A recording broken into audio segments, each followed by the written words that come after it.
नमो नमः। चंद्रवदनीं महिषमर्दिनीं गौरीं त्रिपुरविहारिणीं सुपूजितां प्रणतोऽस्मि धीरजशरमाहं सिद्धिं कुरु मे सर्वदा। यद्विद्याविलासेन भूतभौतिकदृष्टयः भूतभौतिकसृष्टयः तं नौमि परमात्मानं सच्चिदानन्दविग्रहं। यदन्ते वासि पञ्चास्यैः निरस्ताः भेदिवारणाः तं प्रणौमि नृसिंहाख्यं यतीन्द्रं परमं गुरुं। श्रीमद्वेङ्कटनाथाख्यान् वेलाङ्गुडिनिवासिनः जगद्गुरूनहं वन्दे सर्वतन्त्रप्रवर्तकान्। येन चिन्तामणौ टीका दशटीका विभञ्जिनी तर्कचूडामणिर्नामकृता विद्वन्मनोरमा। तेन बोधाय मन्दानां वेदान्तार्थावलम्बिनी धर्मराजाध्वरीन्द्रेण परिभाषा वितन्यते। इस संस्कृतम भारतम नामक आमुख पटल पे आप सब सुधीजनों का मैं डॉक्टर धीरज कुमार पांडे हार्दिक स्वागत, अभिनंदन एवं वंदन करता हूँ। आज आप सभी के समक्ष वेदांत परिभाषा, वेदांत से संबंधित यह प्रकरण ग्रंथ है, इसकी चर्चा हम करेंगे। जैसा कि इसके पूर्व में आज के ही दिन यानी 9 तारीख यानी एक माह पूर्व हम लोगों ने अर्थ संग्रह की चर्चा उस दिन से आरंभ किया था। तो 17-18 पाठों में अर्थ संग्रह की चर्चा हम लोगों ने कर लिया था, यानी ग्रंथ की समाप्ति हो गई थी। पुनः आज 9/6/2020 को हम लोग फिर मिल रहे हैं एक नूतन ग्रंथ के साथ। उसका नाम वेदांत परिभाषा है। यह हमें सुअवसर मिला। निश्चित रूप से मैं अपने आप को धन्य समझता हूँ और इस आमुख पटल के जो संयोजक हैं आचार्य परमादरणीय, जो संस्कृत के संरक्षण और संवर्धन में, शास्त्र के संरक्षण और संवर्धन में अहर्निश प्रयत्नशील रहते हैं, ऐसे आचार्य मदन मोहन झा जी के प्रति मैं कृतज्ञता ज्ञापित करता हूँ कि उनके द्वारा यह जो अभियान चलाया गया है, इस अभियान में भी हमको भी सम्मिलित होने का सुअवसर प्राप्त हुआ है। निश्चित रूप से इनका यह कार्य संकल्प राष्ट्रोन्नयन में, राष्ट्र निर्माण में, सामाजिक समरसता में, नैतिक आदि मूल्यों के संवर्धन में योगदान देगा, यह जहाँ तक हमारा मानना है। और इस संस्कृतम भारतम नामक आमुख पटल पे अनेक विद्वान जुड़े हुए हैं। करीबन 70,000 के करीब सदस्य हैं इसके। कुछ लोग प्रवीण हैं, दक्ष हैं, विद्वान हैं, कुछ लोग विद्यार्थी हैं। ऐसे सबके प्रति मैं कृतज्ञता ज्ञापित करता हूँ कि आप लोगों ने सराहा और स्नेह दिया, जिससे पुनः एक अवसर प्राप्त हुआ वेदांत परिभाषा को लेकर के उपस्थित होने के लिए। जैसा कि हम लोगों ने अर्थ संग्रह इस ग्रंथ की चर्चा हम लोगों ने किया था, उसमें अर्थ से हम लोग धर्म के तरफ गए थे। यागादिरेव धर्मः, वेद प्रतिपाद्य प्रयोजनवदर्थो धर्मः, चोदना लक्षणोऽर्थः धर्म इत्यादि विषयों की चर्चा की है। अब धर्म से हम लोग सुख के तरफ आ रहे हैं। धनाद धर्मम ततः सुखम, एक क्रम। क्योंकि यहाँ हमारे यहाँ जो सुख है 2 प्रकार का बतलाया गया, एक सातिशय और एक निरतिशय। तो सातिशय सुख की चर्चा तो सर्वजनीन है। वेदांत निरतिशय सुख की बात करता है, वह निरतिशय सुख है परमानंद ब्रह्म। तो हम लोग अब धर्म से अर्थ से धर्म के तरफ आए थे, धर्म से अब सुख के तरफ आए। और जैसा कि एक यह भी क्रम है, पहले पूर्व मीमांसा उसके बाद उत्तर मीमांसा। तो उत्तर मीमांसा के अध्ययन अध्यापन के लिए, यूँ कहें चर्चा के लिए हम सब एकत्रित हुए हैं। आप सभी का धन्यवाद यहाँ उपस्थित होने के लिए। अब प्रारंभ करते हैं, हम लोग ग्रंथ की चर्चा करते हैं। यह वेदांत परिभाषा जो ग्रंथ है, इसमें 8 परिच्छेद हैं। 6 प्रमाणों की चर्चा इसमें हुई है और एक विषय परिच्छेद और एक प्रयोजन परिच्छेद। वेदांतियों के यहाँ 6 प्रमाण स्वीकृत है: प्रत्यक्ष, अनुमान, उपमान, आगम, अर्थापत्ति, अनुपलब्धि। यह जहाँ तक मेरा मानना है कि यह जो 6 प्रमाण वेदांतियों के द्वारा स्वीकृत है, इसकी जो चर्चा वेदांत परिभाषा में मिल जाती है, इससे ज़्यादा कहीं चर्चा वेदांत दर्शन के किसी भी ग्रंथ में नहीं मिलती है।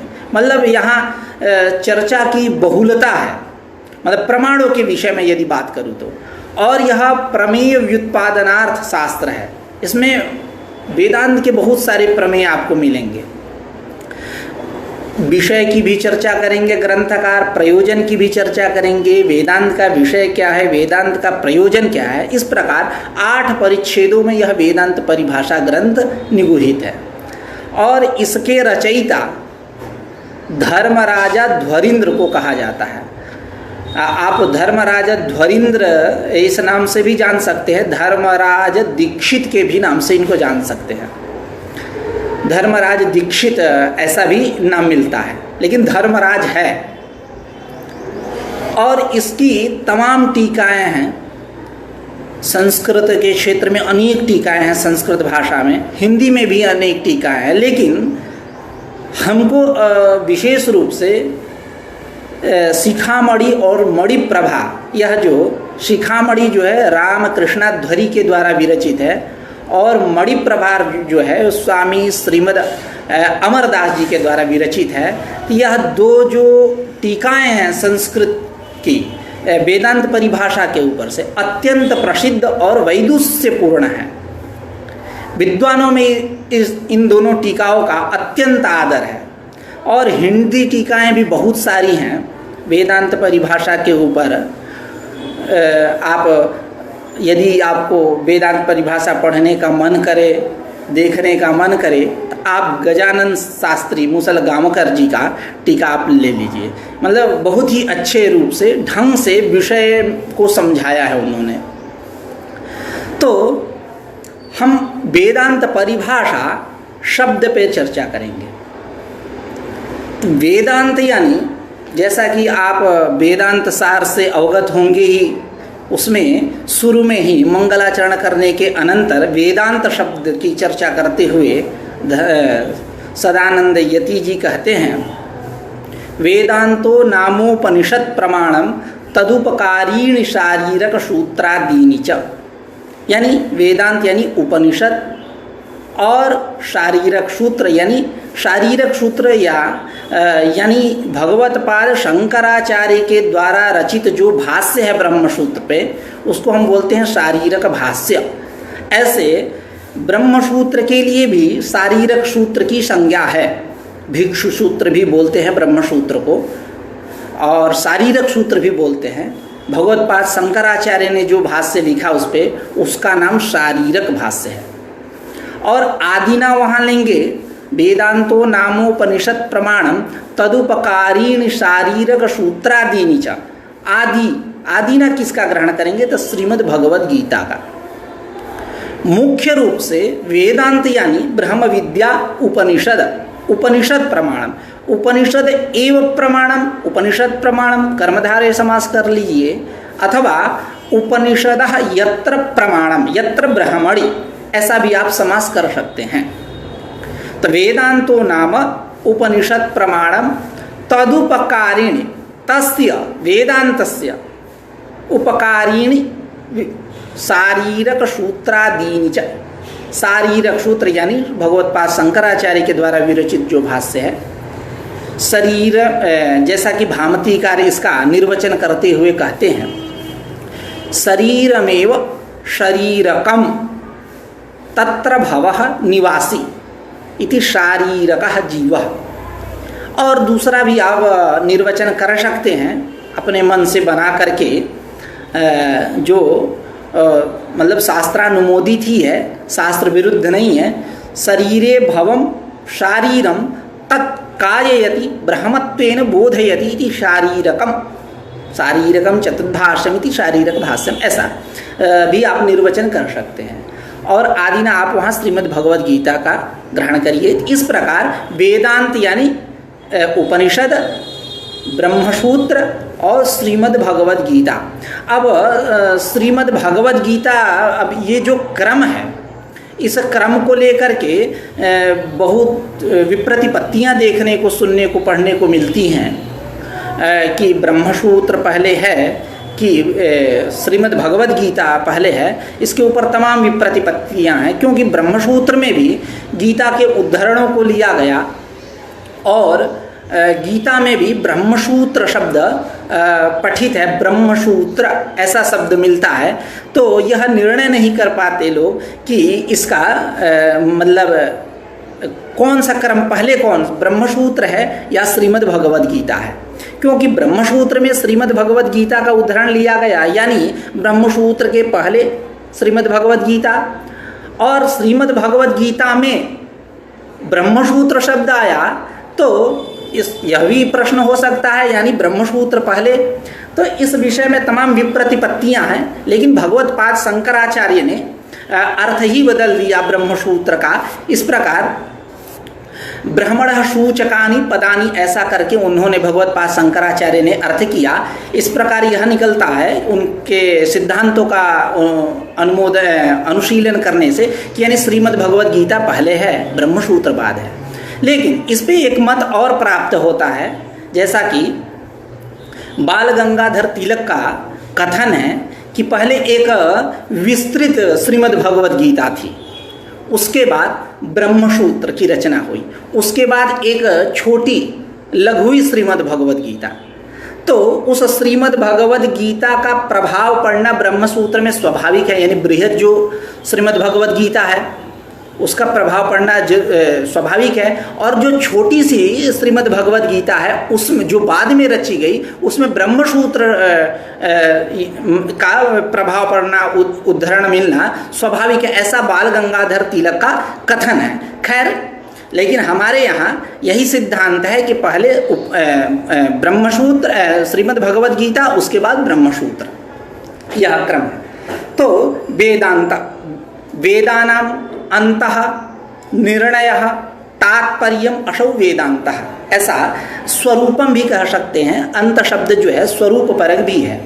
वेदांत से परिभाषा, वेदांत परिभाषा के विषय में जो वैयाकरण लोग हैं अच्छी प्रकार से समझते होंगे कि परिभाषा क्या कहते हैं। वहाँ परिभाषा सूत्र के लक्षण अलग बतलाए गए और परिभाषा सामान्य का लक्षण अलग बतलाया गया। सूत्र की बात करूँ तो अनियमे नियमकारिणी रूपा परिभाषा है, और परिभाषा की बात करूँ केवल शब्द की तो परितः सर्वतः भाष्यन्ते नियमाः याभिहिताः परिभाषा, यानी जिससे सभी प्रकार के नियमों की स्थिरता बतलाई जाए, उसे बोलते हैं परिभाषा। तो वही हम अर्थ लेकर चलेंगे। तो वेदांत से परिभाषा, वेदांता नाम परिभाषा आप कह लीजिए जो करना है, तो वेदांत परिभाषा। अब हम लोग आते हैं मंगलाचरण पे।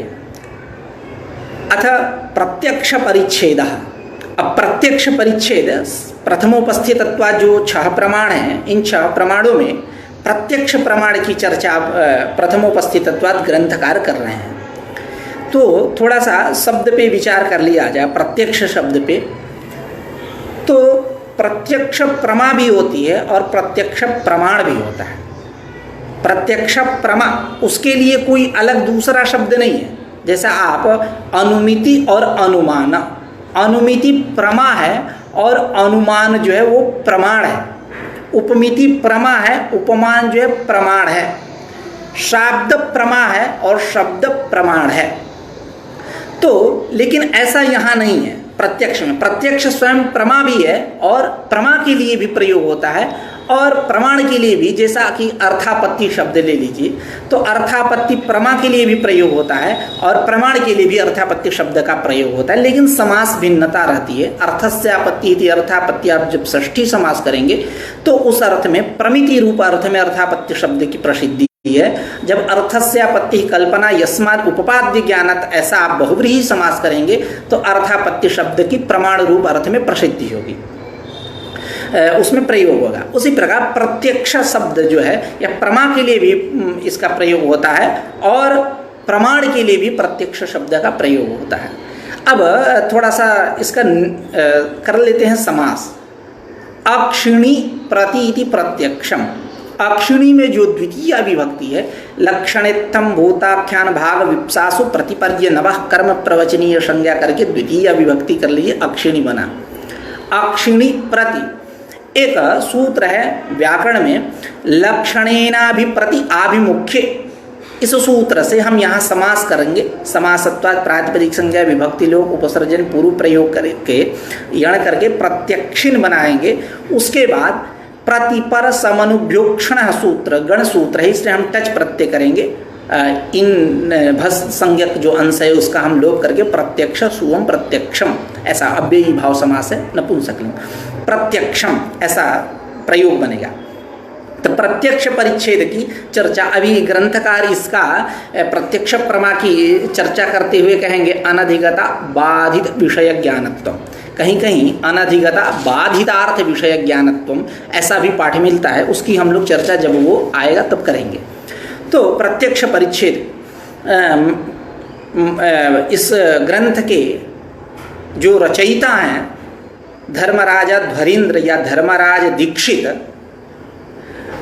कह लें, उन्होंने सबसे पहले जो वेदांत का विषय है, यूँ कह ले जो बोध्य है, यूँ कह ले कि जो प्रतिपाद्य है ब्रह्म, उसकी वंदना करते हैं, उसका मतलब क्या कर नमस्कार कर रहे हैं उस ब्रह्म का।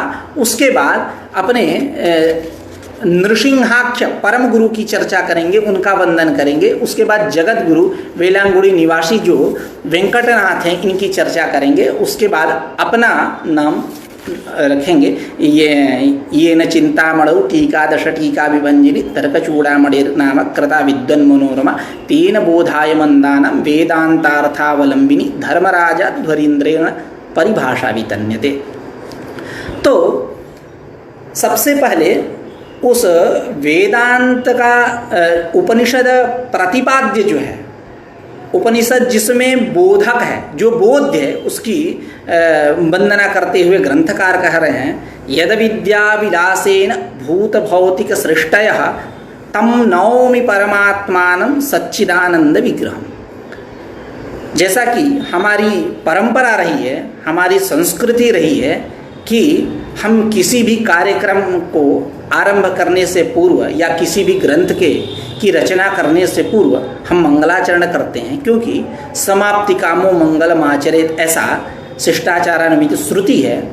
और शिष्य शिक्षा, इस शिष्य परंपरा को भी ज्ञात हो कि मंगलाचरण करना चाहिए, तो उसी परंपरा का निर्वहन करते हुए, उसी परंपरा का अनुसरण करते हुए ग्रंथकार के द्वारा यहाँ मंगलाचरण किया जा रहा है।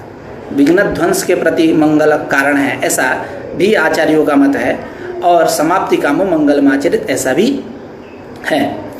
तो और वृद्धिरादे सूत्र का भाष्य देखेंगे तो उसमें स्वयं भगवान पतंजलि कहते हैं कि मंगलादीनि मंगलमध्यानि मंगलांतानि च शास्त्राणि प्रथन्ते वीर पुरुषाणि भवन्त्यायुष्मत् पुरुषाणि च अध्येतारश्च वृद्धि युक्ता यथा स्युः। अध्येता हम लोग हैं, इसलिए हम लोग वृद्धि युक्त होवें। ऐसी हमारी परंपरा रही है। आदि में, मध्य में और अंत में मंगलाचरण करने की हमारी परंपरा रही है। कुछ ग्रंथकार जो है आदि में भी मंगलाचरण करते हैं, मध्य में भी करते हैं, अंत में भी करते हैं। कुछ लोग जो है आदि और अंत में करते हैं, कुछ लोग जो है केवल आदि में करते हैं। जैसा कि भट्टोजी दीक्षित ने उस तीनों क्रमों का अनुसरण किया है। आदि में भी मुनित्रयम करके मंगलाचरण किया, उसके बाद श्रौत्रारहंती मध्य में किया, उसके बाद भट्टोजी दीक्षित कृते सहिसा सिद्धांत कौमुदी करके अंत में मंगलाचरण किया। आप अर्थ संग्रह ग्रंथ को ले लीजिए, जिसकी चर्चा हम लोगों ने किया इसके पूर्व कुछ दिनों पहले हम लोग अर्थ संग्रह की चर्चा कर रहे थे।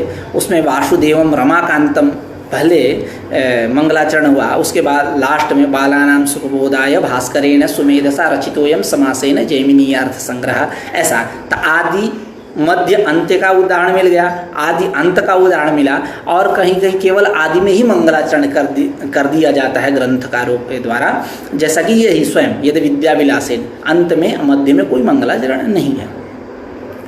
तो ये हमारी परंपरा रही है मंगलाचरण करने की। उसमें भी अन्वय व्यतिरेक व्यभिचार देखा जाता है। अब आप कादम्बरी आदि देख लीजिए, बहुत सारे मंगलाचरण किए गए लेकिन निर्विघ्नता पूर्वक ग्रंथ की परिसमाप्ति नहीं हुई। आप किरणावली ले लीजिए, वो उसमें मंगलाचरण किए ही नहीं गए लेकिन समाप्ति हो गई। तन्मय तत्सत्वे तत्सत्ता तदभावे तदभावः, ऐसा अन्वय व्यतिरेक है। लेकिन अन्वय आप कादम्बरी आदि में देख लीजिए, मंगल सत्वे समाप्ति होना चाहिए, समाप्ति भाव, लेकिन समाप्त्य भाव हो गया, वहाँ तन्मय व्यभिचार हुआ। आप किरणावली ले लीजिए, वहाँ मंगलाचरण नहीं किया, तदभावे तदभाव मंगलाभावे समाप्त्य भाव होना चाहिए लेकिन समाप्ति हो गई। तो उसका समाधान देते हैं ग्रंथकार कि नहीं, ऐसा कुछ नहीं है कि कादम्बरी आदि में विघ्न बलवत्तर था इसलिए उसकी निर्विघ्नता पूर्वक परिसमाप्ति नहीं हुई, और किरणावली में ग्रंथात् बहिरेव कृतम मंगलम, ऐसा जन्म जन्मांतर वाला मंगल लेकर के आप चल लीजिए, जो पूर्व जन्म में मंगल किया। तो इस प्रकार अन्य व्यतिरिक्त व्यभिचार नहीं है, ऐसी भी चर्चा मिलती है। तो अब आते हैं हम लोग यद विद्या विलासेन भूत भौतिक सृष्टा, इस पे समास करते हैं। यस्य अविद्या यद विद्या, यानी यस्य यानी ब्रह्मणः, ब्रह्मणः अविद्या यद विद्या, तस्याः यद विद्यायाः विलासः, विलासूनां सर्जनम् इति यद विद्या विलासः, तेन यद विद्या विलासेन भूत भौतिक सृष्टयः भवन्ति। जिस ब्रह्म के अविद्या, अविद्या से सब परिचित होंगे ही, अविद्या मतलब माया अज्ञान, जिसको हम बोलते हैं सन्ना सन्नाप्युभयात्मिकानो भिन्ना भिन्नाप्युभयात्मिकानो संगानंगाप्युभयात्मिकानो या दूता निर्वचनीय रूपा अज्ञान इत्यादि। भाष्य में आप जाएंगे तो अध्यात्मास में कहते हैं भगवत्पाद शंकराचार्य, तमे तमेवं लक्षणम पंडिताः अविद्येति मन्यन्ते, अध्यास को अविद्या, अनिर्वचनीय इत्यादि नामों से इसको जाना जा सकता है। अज्ञान भी आप कह सकते हैं, सदसद्भ्याम अनिर्वचनीयम, ज्ञान विरोधी भाव रूपम यत्किंच वदन्ति अहम अज्ञः इत्यादि अनुभवा, देवात्म शक्ति स्वगुणैर निगूढ़ा, देवात्म शक्ति स्वगुणैर निगूढ़ाम इत्यादि श्रुते है इत्यादि चर्चा। मतलब जो नहीं है, माया यदि शब्द पे चर्चा करे तो माँ यानी नहीं, मांग निषेध, और या मतलब जो नहीं है, ऐसा भी आप अर्थ कर लीजिए, जबकि यह शास्त्रीय अर्थ नहीं है लेकिन आप ऐसा समझ लीजिए कि जो नहीं है वही माया है, वही अविद्या है। और वो ऐसी एक सामग्री है जिससे वो ब्रह्म जो है विश्वकर्मा इस पूरे जगत का सृष्टि का सृजना कर डालता है। उसी सामग्री को लेता है अपनी छेनी हथौड़ी अविद्या को, और पूरे जगत की सृजना कर जाता है, पूरे जगत का निर्माण कर जाता है। तो अविद्या, तो यद विद्या यस्य ब्रह्मणः अविद्या यद विद्या तस्याः विलासः, विलासूनां सर्जनम् इति यद विद्या विलासः, तेन यद विद्या विलासेन भूत भौतिक सृष्टयः भवन्ति। भूत सृष्टि यानी पंचमहाभूत, भौतिक सृष्टि मतलब उससे उत्पन्न जो दृश्यमान है नाम रूपात्मक जगत, जो दिख रहा है प्रपंच, भौतिक सृष्टि, और भूत भौतिक सृष्टया। अब थोड़ी सी और चर्चा करेंगे, उसके बाद हम आगे बढ़ेंगे। एक समास और कर लेते हैं, जबकि यह शास्त्रीय नहीं है, बुद्धि कल्पित समास है, यूँ कह लें, ऐसा भी कर सकते हैं।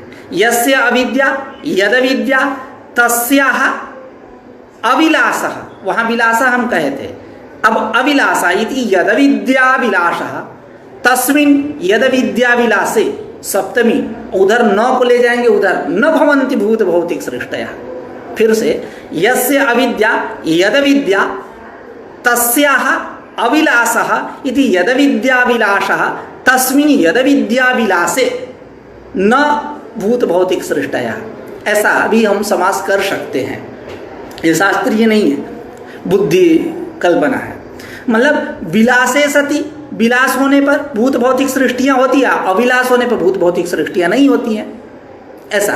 अब लेकिन यस्य अविद्या यही करेंगे, यस्य अविद्या, जब यहाँ भी दो बातें हैं। जब हम षष्ठी समास करेंगे तो संबंध षष्ठ्यर्था, षष्ठी का अर्थ संबंध, यस्मिन् अविद्या इति यद विद्या, यह भी हम समास कर सकते हैं। वहाँ विषयत्वम सप्तमी अर्थ, सप्तमी का अर्थ विषय, ऐसा भी समास कर सकते हैं। तो हिंदी अर्थ करते हैं, जिस ब्रह्म के अविद्या के विलास से भूत भौतिक सृष्टियाँ होती हैं, एक अर्थ। दूसरा अर्थ, जिस ब्रह्म के अविद्या के अविलास से, अर्थात विलास न होने पर भूत भौतिक सृष्टियाँ नहीं होती हैं, भूत भौतिक सृष्टियाँ। अब भूत भौतिक सृष्टियाँ यहाँ हम समास करते हैं, भूतंच भौतिकंच इति भूत भौतिके तयोः सृष्टि, ऐसा।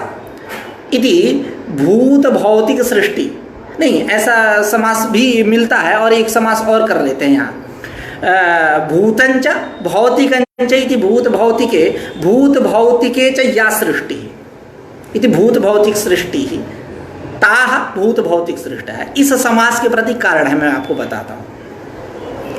क्योंकि सृष्टि शब्द को दोनों के साथ जोड़ना है, भूत सृष्टि और भौतिक सृष्टि, इन दोनों के साथ हमें भूत के साथ और भौतिक के साथ सृष्टि शब्द को जोड़ना है। क्योंकि नियम है, द्वंद्वादौ द्वंद्व मध्य द्वंद्वान्ते च श्रूयमाणं पदम प्रत्येकम अभिसम्मध्यते। जहाँ द्वंद्व समास हो, उस, देखिए ये नियम वही लगता है जहाँ एकाध समास हो। एकाध समास मतलब एक से ज़्यादा, एक से ज़्यादा। जैसे आप उसको ले लीजिए, कारक प्रकरण का सूत्र, प्रातिपदिकार्थ लिंग परिमाण वचन मात्रे प्रथमा। प्रातिपदिकार्थश्च लिंगंच परिमाणंच वचनंच इति प्रातिपदिकार्थ लिंग परिमाण वचनानि तान्येव इति अश्वपद विग्रह मयूरव्यंसकादयश्च इति प्रातिपदिकार्थ लिंग परिमाण वचन मात्रम तस्मिन् प्रातिपदिकार्थ लिंग परिमाण वचन मात्रे। कहने का तात्पर्य क्या है, मैं क्यों कह रहा हूँ इस बात को? क्योंकि यह जो द्वंद्वादौ द्वंद्व मध्ये द्वंद्वान्ते च श्रूयमाणं पदम प्रत्येकम अभिसम्बध्यते, यह जिसका संबंध प्रत्येक के साथ हम करने चल रहे हैं उसका समास अलग होना चाहिए द्वंद्व समास से। वचनानि तक द्वंद्व समास है, उसके बाद मयूरव्यंसकादेश। तो जिसका हम अन्वय, मात्र पद का प्रत्येक के साथ अन्वय कर रहे हैं, तो जिसका हम अन्वय कर रहे हैं उसका अलग समास होना चाहिए, द्वंद्व समास के साथ उसका समास होना चाहिए। वचनानि के साथ हुआ है। उसी प्रकार भूतंच भौतिकंच इति भूत भौतिके, भूत भौतिके च या सृष्टि इति भूत भौतिक सृष्टि। अब वहाँ हम द्वंद्व समास किए, भूत भौतिके, भूत भौतिके च या सृष्टि, कर्मधारय समास। अब यह द्वंद्व समास के अंत में हुआ, द्वंद्व समास वहाँ तक भूत भौतिक है, अब यह द्वंद्व समास के अंत में हुआ। अब इसका दोनों के साथ अन्वय होगा कि भूत सृष्टि भौतिक सृष्टि, ऐसा। खैर, आप लोग सुविज्ञ हैं, इस विषय से परिचित होंगे ही। आगे चर्चा करते हैं। तो यद विद्या विलासेन भूत भौतिक सृष्टया तम नौमि परमात्मानं सच्चिदानंद विग्रहम। तम परमात्मानं, परमश्चासौ आत्मा इति परमात्मा, तम परमात्मानं। तो यहाँ परमत्व क्या चीज़ है? जैसा कि आप कई लोग इसमें वैयाकरण होंगे, अच्छी प्रकार से इस विषय को जो मैं बोलने वाला हूँ इसको समझते होंगे। जैसा कि भट्टोजी दीक्षित ने जो प्रौढ़ मनोरमा का मंगलाचरण किया, ध्यायं ध्यायं परम ब्रह्म स्मारं स्मारं गुरुर्गिरः सिद्धांत कौमुदीं व्याख्यां कूर्मः प्रौढ़ मनोरमां। परम ब्रह्म, परम पे विचार किया। परम पद किस लिए है? तो तमाम उस पर विचार हुए कि हिरण्यगर्भ व्यावृत्तये, हिरण्यगर्भ का बोध न हो जाए, हिरण्यगर्भ का ग्रहण न हो जाए, पर से उस पर का ही ग्रहण हो। यानी जो नित्य शुद्ध बुद्ध मुक्त सत्य स्वभाव है, श्रुति स्मृति पुराण वेद्य है, उसका ही ग्रहण हो, हिरण्यगर्भ का ग्रहण न हो। इसलिए वहाँ परम पद रखा गया। परम ब्रह्म, ब्रह्म से आप हिरण्यगर्भ मत लीजिए, उस पर ब्रह्म को ही लीजिए जिसने इस पूरे सृष्टि को, जगत को बनाया, जो इसका रचयिता है, उसका ही ग्रहण करिए। इसलिए वहाँ परम पद है। फिर वहाँ चर्चा चली, थोड़ी सी चर्चा चली, भैरव मिश्र ने चर्चा चलाया कि कुछ लोगों का कथन है कि ब्रह्म शब्द जो है वहाँ नपुंसक लिंग में प्रयुक्त है। तो हम नपुंसक लिंग में प्रयुक्त है तो हम ऐसा करेंगे कि हम ब्रह्म शब्द जो है वो नित्य शुद्ध बुद्ध मुक्त सत्य स्वभाव का ही वाचक है, यहाँ परम और पद देने की कोई आवश्यकता नहीं। नपुंसक लिंग सामर्थ्य ऐसा, क्योंकि प्रायः देखा जाता है कि जहाँ नित्य शुद्ध बुद्ध मुक्त सत्य स्वभाव को बोध कराना है तो वहाँ उसके लिए नपुंसक लिंग ब्रह्म शब्द का प्रयोग होता है। ऐसे वो ब्रह्म शब्द पुंगलिंग में भी है, ब्रह्मा ब्रह्माणो ब्रह्माणा रूप भी चलता है। तो उसके लिए यदि कराना है, उसका बोध कराना है तो ब्रह्म शब्द नपुंसक लिंग का सामान्यतया ग्रहण करते हैं, सामान्यतया। तो किसी ने कहा नपुंसक लिंग में है तो हम नित्य शुद्ध बुद्ध का ही ग्रहण करेंगे, परम और पद देने की कोई आवश्यकता नहीं है।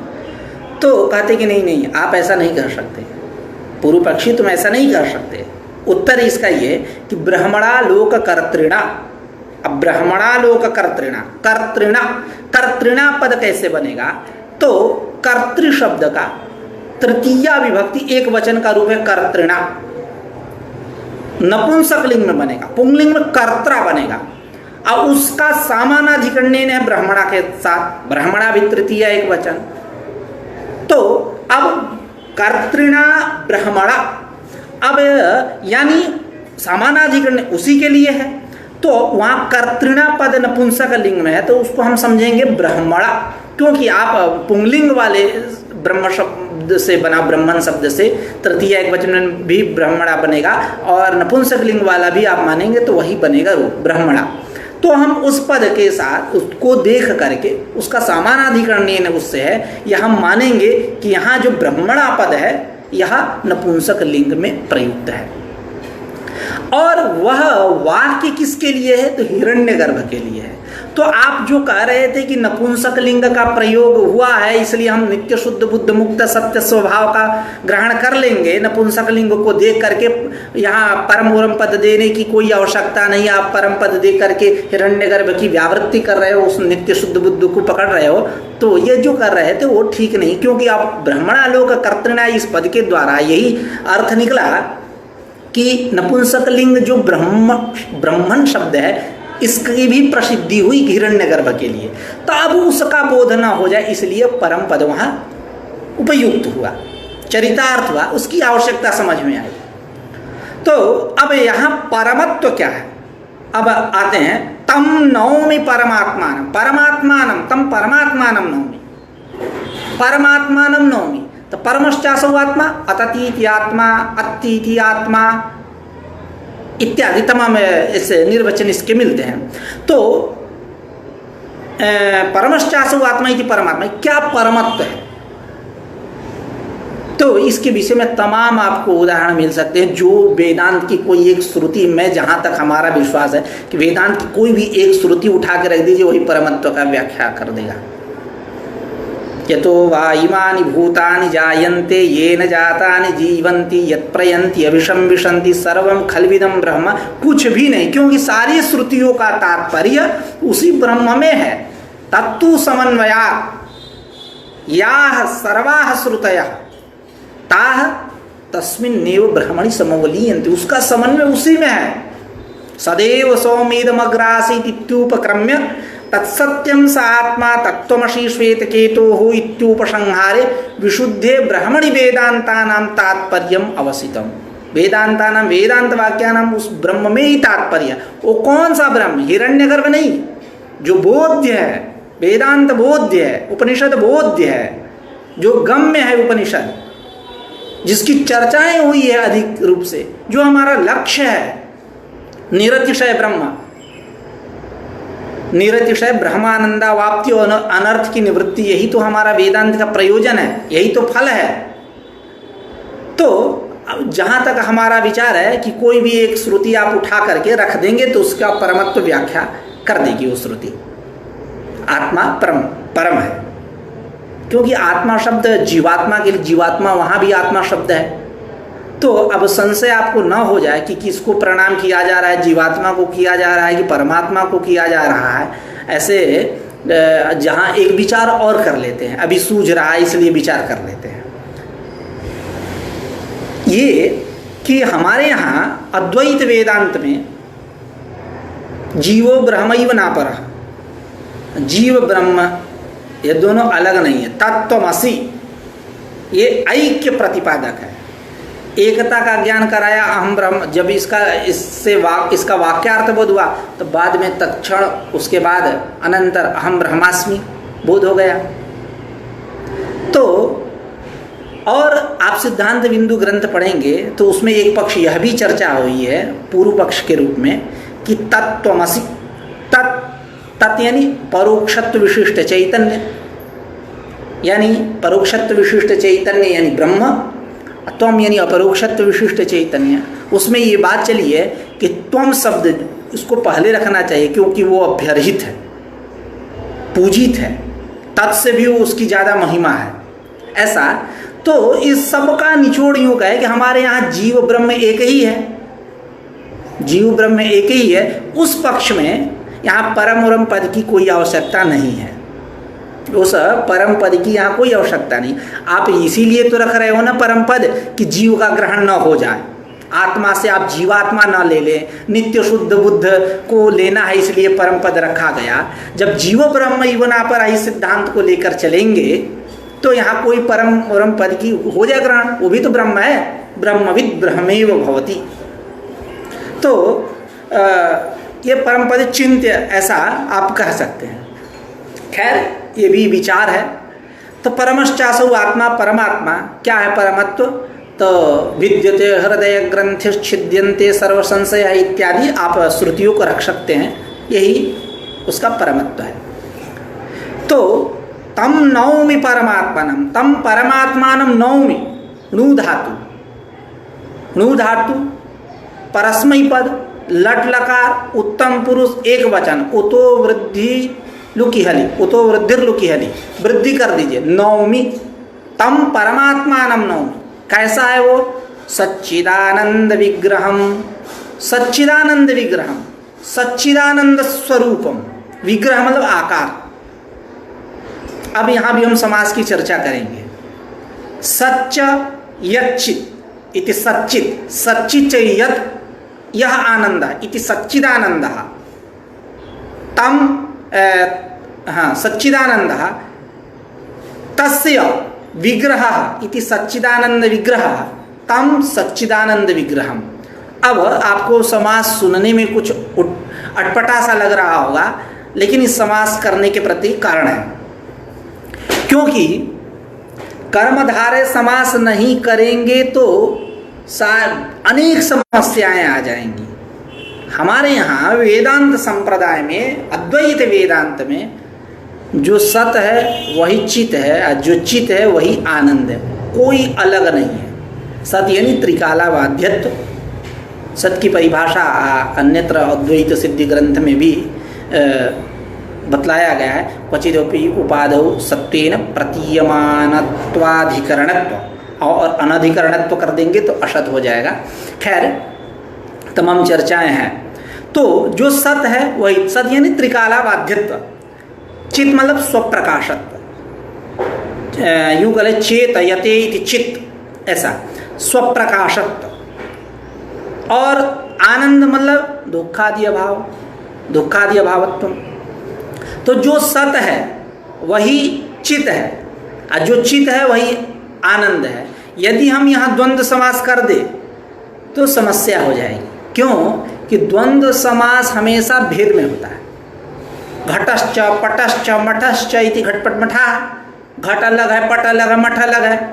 रामश्च कृष्णश्च इति राम कृष्णौ, ऐसा समास करेंगे तो राम अलग है, कृष्ण अलग है। लेकिन ऐसा समास नहीं करना है, द्वंद्व समास नहीं करना है, यहाँ कर्मधारय ही करना है। क्योंकि जो सत है वही चित है और जो चित है वही आनंद है, कुछ अलग नहीं है, इसलिए कर्मधारय समास ही हम करेंगे। तो तम नौमि परमात्मानं सच्चिदानंद विग्रहम, इस प्रकार हम लोगों ने मंगलाचरण जो पहला रहा इस पे चर्चा किया। और एक चर्चा करते हैं, इसमें धर्मराजा ध्वरींद्र ने ब्रह्म का तटस्थ लक्षण और स्वरूप लक्षण भी बतलाया है।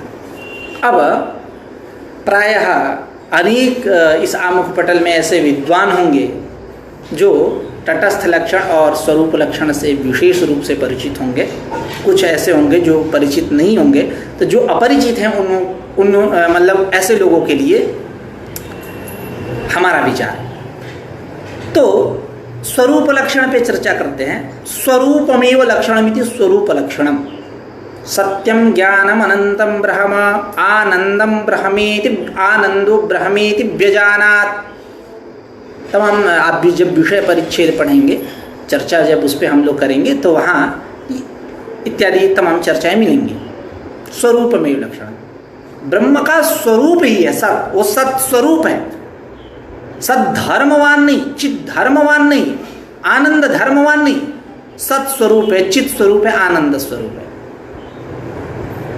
सत्यम ज्ञानम अनंतम ब्रह्म, वहाँ एक पूर्व पक्ष ये होता है कि आप इसको ब्रह्म का स्वरूप भी कहते हो और ब्रह्म का लक्षण भी करते हो, ऐसा कैसे? ये तो अजीब सी बात हो गई। तो लोक में देखा नहीं जाता है, देखा जाता है कि लक्ष्य अलग लक्षण अलग।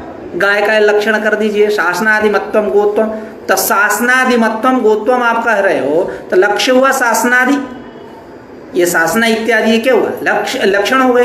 अब गाय लक्ष्य, तो लक्ष्य अलग है लक्षण अलग है। लेकिन आप सत्स्वरूप चित स्वरूप आनंद स्वरूप ब्रह्म को बोल रहे हो, वो लक्ष्य भी है और उसके ये लक्षण भी हो रहा है, कैसे बनेगा? स्वस्य स्ववृत्तित्वाभावे कथम लक्ष्य लक्षणत्वम, लक्ष्य लक्षणत्व व्यवहार कैसे होगा? तो इसकी ये चर्चा जहाँ आई वहीं ग्रंथकार ने कहा कि कल्पना करिए। कल्पना हमेशा कपोत कल्पित नहीं होती है, हमेशा ऐसे ही कल्पना नहीं रहती है, कुछ स्थलों पर कल्पना करनी आवश्यक हो जाती है। तो वहाँ कल्पना करते हैं कि स्वस्य स्ववृत्तित्वाभावे, जो आपने पूर्व पक्ष किया, स्वस्य स्ववृत्तित्वाभावे कथम लक्ष्य स्वस्य स्ववृत्तित्वाभावे कथम लक्ष्य लक्षणत्वम, तो करेंगे स्वस्यैव स्वापेक्षया धर्मी धर्म भाव कल्पनया लक्ष्य लक्षणत्व संभव। धर्मी धर्म भाव की कल्पना करेंगे। उदाहरण में देते हैं श्रुति, आनंदो विषयानुभवो नित्यत्वं चेति संति धर्माः अपृथक्त्वेपि चैतन्यात् पृथगैव भासन्ते। आनंद, विषयानुभव, नित्यत्व, ये सारे चैतन्य से अलग नहीं है। अपृथक्त्वेपि, अपृथक है, पृथक नहीं है, लेकिन पृथगैव भासन्ते, पृथक के समान प्रतीत होते हैं ये सारे धर्म। तो वहाँ धर्म धर्मी भाव कल्पना करके लक्ष्य लक्षणत्व व्यवहार किए, वही यहाँ भी हम धर्म धर्मी भाव कल्पना करेंगे, हम धर्मी बनाएंगे, परमार्थिक दृष्टिया नहीं, कल्पना कर रहे हैं, ब्रह्म को धर्मी बनाएंगे, सच्चिदानंद को हम धर्म बनाएंगे, क्योंकि हमें स्वरूप लक्षण घटाना है। तो इस प्रकार स्वरूप लक्षण ग्रंथकार ने ब्रह्म का किया। और यद विद्या विलासेन भूत भौतिक सृष्टया, इसके द्वारा उन्होंने ब्रह्म का तटस्थ लक्षण बतलाया। तटस्थ लक्षण यानी यावल लक्ष्य कालम अनवस्थितत्वे सति तद्व्यावर्तकम। जैसे काकवंतो देवदत्त से गृहा, ये उदाहरण नहीं है ये परिभाषा में, इसको भी आप बना सकते हो उदाहरण। काकवंतो देवदत्त से गृहा, कौवा वाला देवदत्त का घर है, पहले देखा था, इस समय घूमते घूमते आ गए 5 वर्ष बाद, वो कौवा तो है नहीं। यावल लक्ष्य कालम अनवस्थितत्वे सति अविद्यमानत्वे सति, लेकिन तद्व्यावर्तकता तो है। अरे अन्य घर नहीं, यही है, इस पे कौवा बैठा था 5 वर्ष पहले, उसको स्मृति इत्यादि है। यदि परिभाषा की दृष्टि से बात किया जाए, तगंधवत्वम पृथ्वी लक्षण, गंधवत्वम पृथ्वी लक्षण, पृथ्वी लक्ष्य गंधवत्व उसका लक्षण। तो अब महाप्रलय परमाणु गंधाभावात, महाप्रलय करेंगे तो परमाणु में गंध नहीं रहता। और उत्पत्ति काले घटादिषु गंधाभावात, क्योंकि उत्पन्नम द्रव्यम क्षणम निर्गुणम निष्क्रियम च तिष्ठति, ऐसा नियम है नैयायिकों का, सबका नियम है, सब अनुसरण करते हैं इसका प्रायः करके। अब कोई न करता हो तो वो खैर चिंत है, और चर्चा करेंगे जब आएगा, तो प्रायः सभी मानते हैं। तो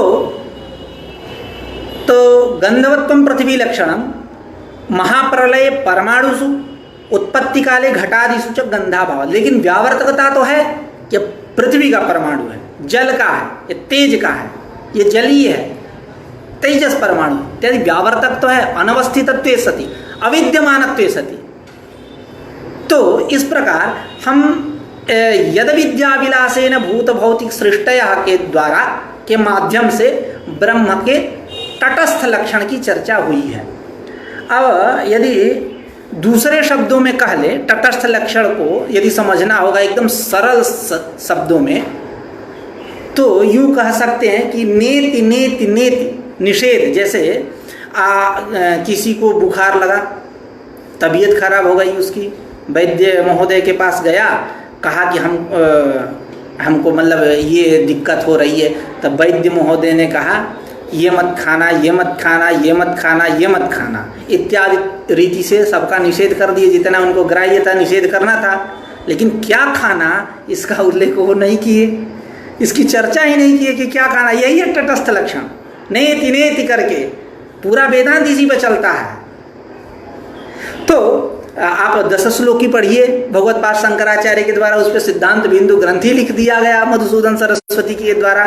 न भूमिर न तोयम न जलम इत्यादि करके पूरा नेति नेति नेति करके, ये भी एक परंपरा रही है निषेध मुखे न ग्रंथों का प्रतिपादन करना। अब आप व्याकरण में बात चलेंगे तब वैयाकरण कहते हैं निषेध विकल्प होने पर विधि विकल्प फलित होती है, तो ये भी उनकी परंपरा है। खैर, आप विकल्प से निषेध करिए तो विकल्प से विधि हो जाएगी। विधि विकल्प होने मतलब विकल्प से निषेध कर रहे हैं, निषेध यानी एक पक्ष में निषेध एक पक्ष में नहीं, मतलब यानी विधि विकल्प, विकल्प से विधान, ऐसा वैयाकरणों का सिद्धांत है। तो खैर, नेति मतलब ये मत खाओ, वो मत खाओ, वो मत खाओ इत्यादि करना, यही तटस्थ लक्षण है यदि हम सरल शब्दों में कहें तो यद विद्या विलासेन भूत भौतिक सृष्टयः तम नौमि परमात्मानं सच्चिदानंद विग्रहम। फिर से एक बार चर्चा, यस्य अविद्या यद विद्या तस्याः विलासः इति यद विद्या विलासः विलासो नाम सर्जनम तेन यद विद्या विलासेन भूत भौतिक सृष्टया, जिस ब्रह्म के अविद्या के विलास के द्वारा भूत भौतिक सृष्टियां होती हैं।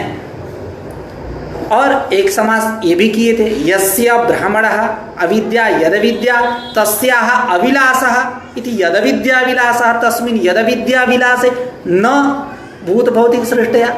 विलास होने पर भूत भौतिक सृष्टियाँ होती है, अविलास होने पर भूत भौतिक सृष्टियाँ नहीं होती हैं। ये दो समास। और यस्य आप यहाँ भी समास कर सकते हैं, यस्य अविद्या यद विद्या यस्मिन् अविद्या यद विद्या। षष्ठी का संबंध एक जगह, षष्ठी का सप्तमी का अर्थ विषयत्वम सप्तमी अर्थ है, एक जगह संबंध षष्ठी अर्थ है इत्यादि।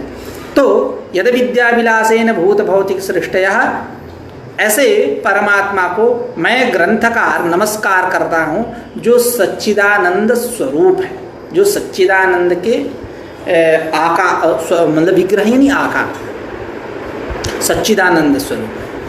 अब एक चर्चा और कर लेते हैं। ग्रंथ नौमी, अहम नौमी या नुमः कर लीजिए, जो भी करना है, क्योंकि अस्मदुद्वयोश्च व्याकरण में एक सूत्र है।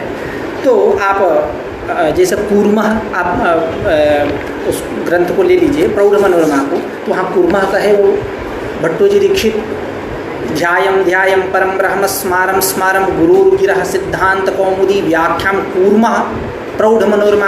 कूर्मः यानी करोमि, वयम कूर्मः यानी अहम करोमि इत्यर्थ, अस्मदुद्वयोश्च विकल्प से, ऐसा एक वचन भी होता है। तो नौमी, तो नौमी तो कौन नौमी, कौन नमस्कार कर रहा है, तो हम यहाँ अर्थापत्ति प्रमाण के द्वारा हम उसको लाएंगे ग्रंथकार को।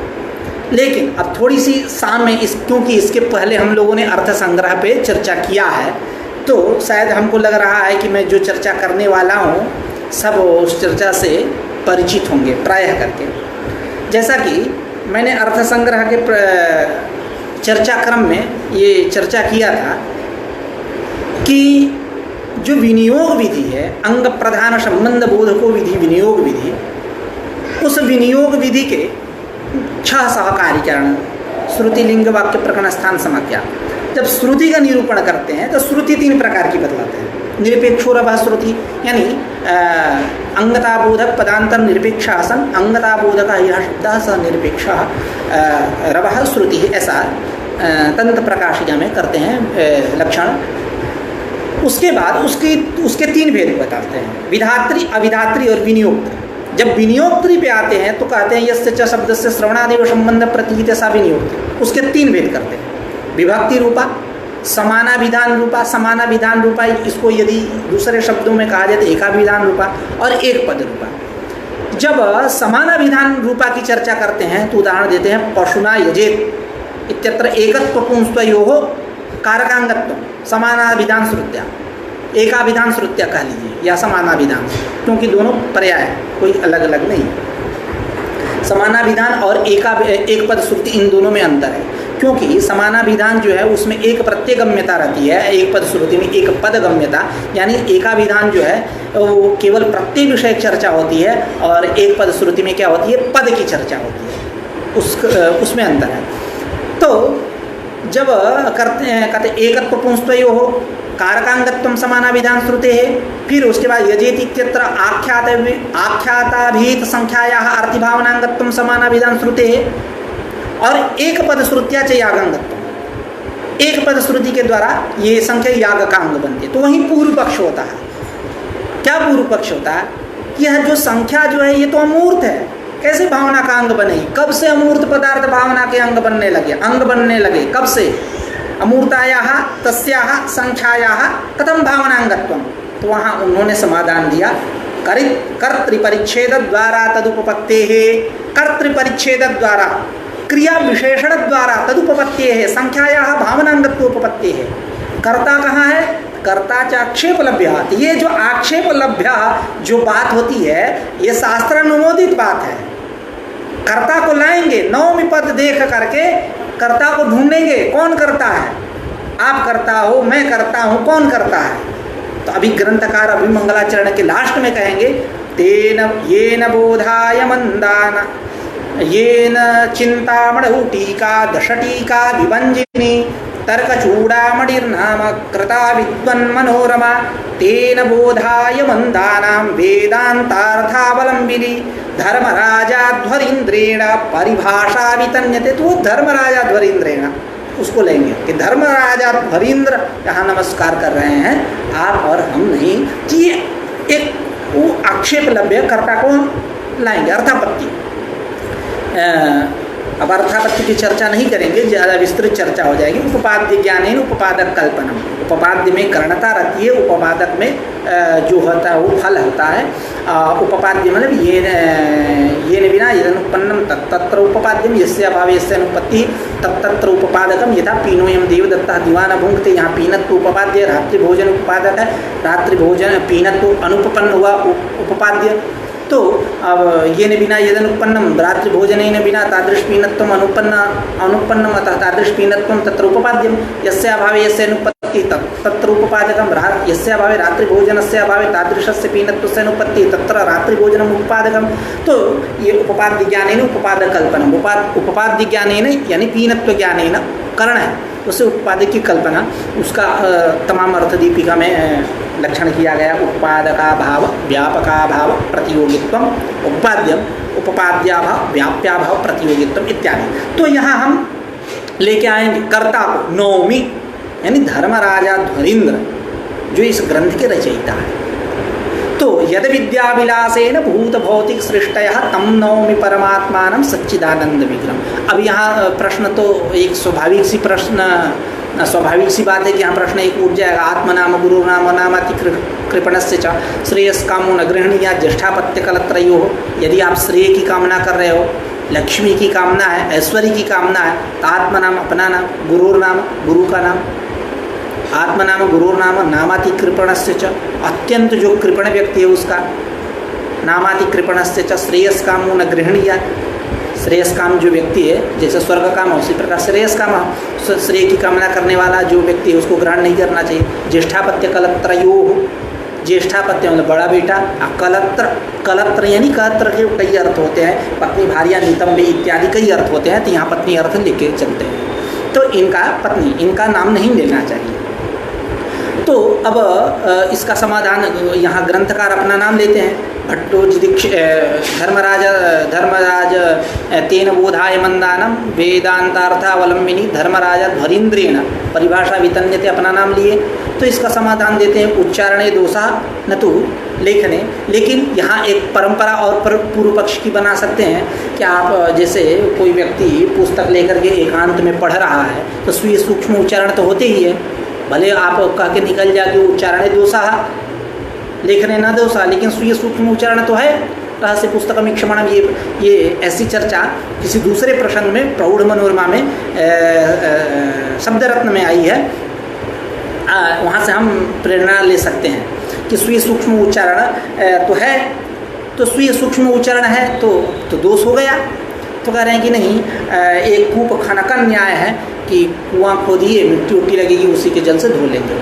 लेकिन वहाँ भी एक और पूर्व पक्ष की श्रृंखला बना सकते हैं कि ये सब तो पाप लगेगा, आप नाम ले रहे हो, नियम विरुद्ध होगा, शास्त्रों का उल्लंघन कर रहे हो, तो आप पाप लगेगा, तो इसका निवारण वो अंतःकरण में जाकर बैठ जाएगा, इसका निवारण कैसे करोगे? तो इसका समाधान देते हैं कि नहीं, प्रतिज्ञा आदि वाक्यों में अपना नाम उच्चारण करने में कोई दोष नहीं है। आप देख लीजिए, शपथ ग्रहण जो होता है उसमें जब तक फलाना मैं अमुक व्यक्ति मैं नहीं कहता तो उसकी कोई प्रतिज्ञा ही नहीं, तो नाम लेना ही पड़ेगा। तो ग्रंथकार ने लिया अपना नाम, कोई दोष नहीं है। जैसा कि आप सांख्य में जाएंगे तो वहाँ एक प्रसंग आपको मिलेगा, बहुत ही अच्छा प्रसंग मिलेगा कि जैसे किसी कोई अमृत के सरोवर में, तालाब में गोता लगा रहा है और वहाँ पाप की यदि चिंगारी उसके सर पे आकर पड़ जाए तो उसको जलाती नहीं है, अभी तो राख हो जाती है, वहीं कोई दिक्कत नहीं है। थोड़ा सा यदि पुण्य पाप भी लगे तो इतना बड़ा ग्रंथ रच रहे हैं, उस ग्रंथ को जब रच लेंगे तो उससे जो पुण्य उत्पन्न होगा उससे नष्ट हो जाएगा। सहिष्णुतया वर्तते, सब प्रत्यवमर्षेण सहिष्णुतया वर्तते इति पंचशिखाचार्य सांख्य तत्व कौमुद्यम, ऐसे वहाँ से लेकर के ऐसी हम व्याख्या कर सकते हैं इसकी। खैर आगे बढ़ते हैं। तो यदन्ते वासि पंचास्यैः निरस्ताः भेदिवारणाः तम प्रणौमि नृसिंहाख्यम यतीन्द्रम परमं गुरु। अब इसकी चर्चा करते हैं। यदन्ते वासि पंचास्य यस्य गुरोः अन्ते समीपे वशितुं शील स्वभावं येषां ते यदन्ते वासिनः शिष्याः पंचास्या, पंचास्या मतलब पंचसु दीक्षु आस्यं मुखं येषां ते पंचास्या यदन्ते वासिनश्च ते पंचास्या इति यदन्ते वासि पंचास्या तै यदन्ते वासि पंचास्यै। ये जो नृसिंहाख्य गुरु हैं, जो परम गुरु हैं, इनके शिष्य कैसे हैं? साधारण नहीं है, पंचास यानी शेर के समान है। और द्वैतवादी जो लोग हैं, जो विशालकाय हाथी जैसे हैं, भेद बुद्धिवाद वाले हैं, उनके मतों को खंडन करने वाले हैं, उनको परास्त करने वाले हैं, ऐसे गुरु के ये सब शिष्य हैं। तो गुरु कितना बड़ा होगा, गुरु कितना प्रभावशाली होगा।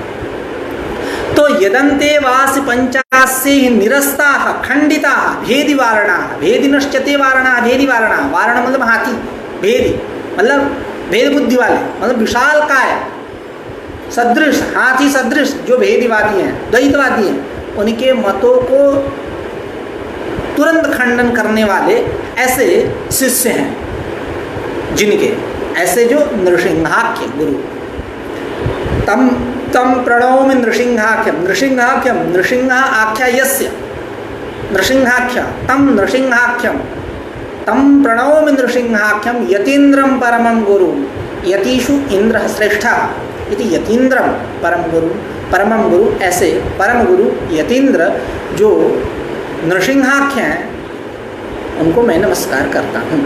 ग्रंथ का यदन्ते वासि पंचास्यैः निरस्ताः भेदिवारणाः तम प्रणौमि नृसिंहाख्यम यतीन्द्रम परमं गुरु। आप अर्थ संग्रह की चर्चा हम लोग ने किया था, उसमें एक जगह चर्चा हम लोगों ने तद व्यपदेशात पे किया था, नामधेय में। नामधेयानांच निमित्त चतुष्टयात् मत्वर्थ लक्षणा भयात् वाक्य भेद भयात् तत्प्रख्य शास्त्रात् तद्व्यपदेशात्।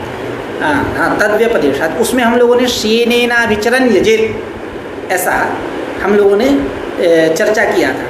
यद विधेयं भवति तस्य स्तुतिर्भवति, यदि यत्र श्येनः विधेयः तर्हि तस्यैव स्तुति कार्या। लेकिन दूसरे की स्तुति की गई है, याग की स्तुति की गई है, वहाँ तद्व्यपदेशात् मतलब तेन व्यपदेशात् उपमानात् इति तद्व्यपदेशात्। तो वहाँ एक श्रुति रखे ग्रंथ का, यथा वै शेनः निपत्यादत्ते तथा अयम द्विसंतं भ्रातृव्यं निपत्यादत्ते अयम मंत्र।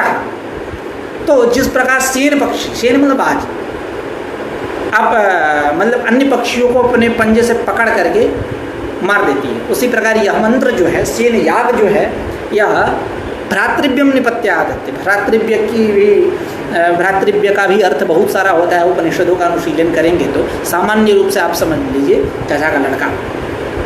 तो भ्रातृव्य भाई जैसे जो शत्रु हैं, शत्रुता क्योंकि ज़मीन वमीन के लिए वही सब ज़्यादा, उनको ज़्यादा ज़मीन चाहिए चाहे जो भी हो, तो उस वही ज़्यादा मतलब अत्यंत घनिष्ठ शत्रु हो जाते हैं यूँ कहलें।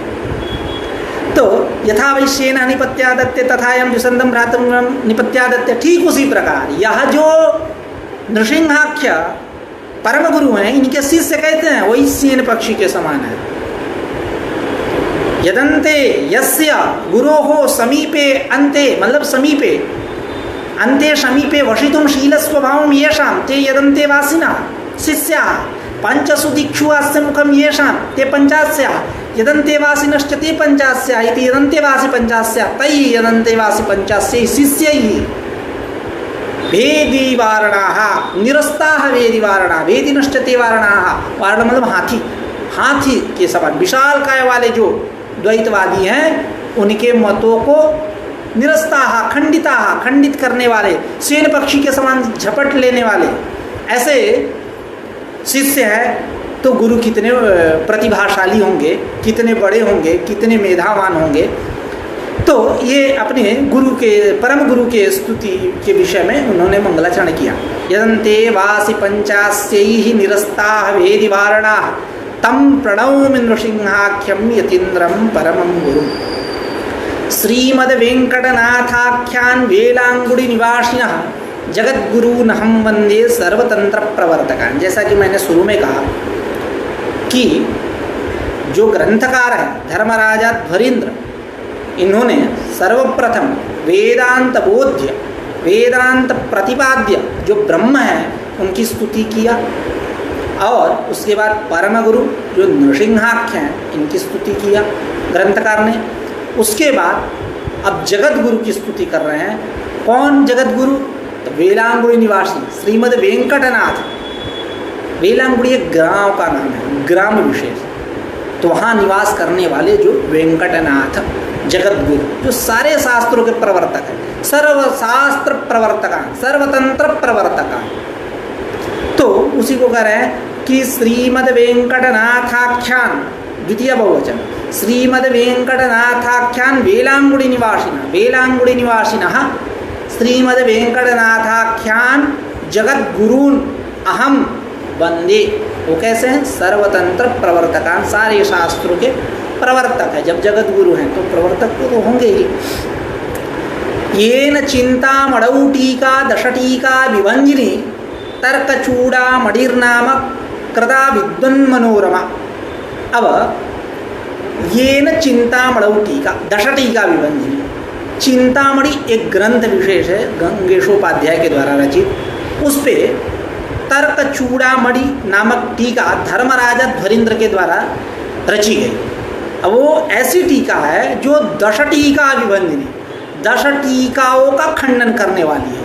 यानी गागर में सागर यूँ कह लें, यदि दूसरे शब्दों में कहना है तो गागर में सागर मतलब विपुल ज्ञान पूर्ण यह टीका है जो धर्मराजा ध्वरींद्र के द्वारा रचित है। और कैसी है? विद्वन मनोरमा, विद्वन मनोरमा, प्रौढ़ मनोरमा। जैसा कि आप यहाँ जैसे वहाँ समास करते हैं रमयतीति रमा प्रौढ़ मनसाम रमा इति प्रौढ़ मनोरमा, ऐसा ही अर्थ करते हैं गंगाधर के समान। धरती धरा गंगाया धर इति गंगाधर, ठीक उसी प्रकार यहाँ हम समास करेंगे। प्रौढ़ानाम मनांसी, प्रौढ़ मनांसी रमयतीति यासा, ऐसा नहीं करेंगे क्योंकि अण इत्यादि होकर के तिड्डाण मात्र चते पटकना कहीं पर पंगीप इत्यादि होकर प्रौढ़ मनोरमी या प्रौढ़ मनोरामी, ऐसा जो आपको इष्ट हो, क्योंकि दोनों बनेगा। तो ऐसा समास नहीं करते हैं, वहाँ करते हैं रमयती इति रमा प्रौढ़ मनसाम रमा इति प्रौढ़ मनोरमा, ऐसा उसी प्रकार यहाँ हम करेंगे। रमयती इति रमा विदुषाम विद्वन मनसाम रमा इति विद्वन मनोरमा, ऐसा कर लेंगे। तो विद्वन मनोरमा, अब स्वाभाविक सी बात है कि जो 10 टीका विभंजनी है तो विद्वन मनोरमा तो होगी ही, ये अनुवाद मात्र है, ऐसा हम कह सकते हैं। तो ये न चिंता मणौ टीका 10 टीका विभंजनी तर्क चूड़ामणिर नाम कृता विद्वन मनोरमा, जिसने तत्व चिंतामणि ग्रंथ के ऊपर 10 टीकाओं का खंडन करने वाली तर्क चूड़ामणि नामक टीका को रचा, लिखा, बनाया। तेन धर्मराजा ध्वरींद्रेण, उस धर्मराजा ध्वरींद्र के द्वारा मंदानम बोधाय, मंदानम बोधाय यानी मंद यानी एकदम पामर आदि पांसुलपाद इत्यादि नहीं लेना है, ज्ञान लव दुर्विदग्ध नहीं लेना है। नीति शतक जो भर्तृहरि कहते हैं ज्ञान लव दुर्विदग्ध, वो नहीं लेना है। वो तो ये कहते हैं कि यदि आपको कोल भील के साथ जंगल में रहना पड़े तो श्रेयस्कर है, लेकिन मूर्ख के साथ यदि स्वर्ग में रहना हो तो श्रेयस्कर नहीं है। तो वो अर्थ नहीं लेना। मंद अब वैयाकरण कई लोग होंगे इसमें मंद का अच्छी प्रकार से अर्थ समझते होंगे। मंद यानी क्या, मतलब यूँ कह लें जिज्ञासु हो, व्युत्पन्न हो। व्युत्पन्न मतलब अभी एकदम जड़ मटी नहीं लेना। तो तेन धर्मराजाध्वरींद्रेण, तेन धर्मराजाध्वरींद्रेण वेदांतार्थावलंबिनी परिभाषा मंदानम बोधाय, मंदों के बोध के लिए वितन्यते तनु विस्तारे विरच्यते, रची जा रही है।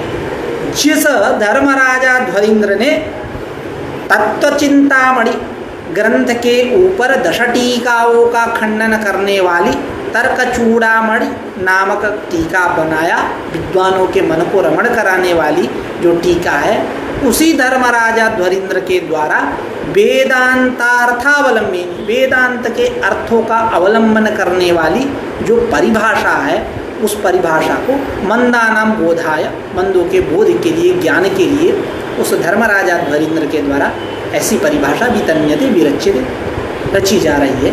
अब मंगलाचरण तो हो गया, अब ग्रंथ यहाँ से प्रारंभ होगा। यह खलु धर्मार्थ काम मोक्षाख्येषु चतुर्विध पुरुषार्थेषु मोक्ष एव परम पुरुषार्थः न स पुनरावर्तते इत्यादि श्रुत्या तस्य नित्यत्वावगमात् इतरेषां त्रयाणां तद्यदेह कर्मखितो लोकः क्षीयते एवमेव अमुत्र पुण्यखितो लोकः क्षीयते इत्यादि। अब कल चर्चा करेंगे हम लोग। आज का पाठ यही रख देते हैं और कल पुनः एक नई ऊर्जा और नए उत्साह से मिलेंगे। आज का पाठ यहीं समाप्त होता है। नमस्कार।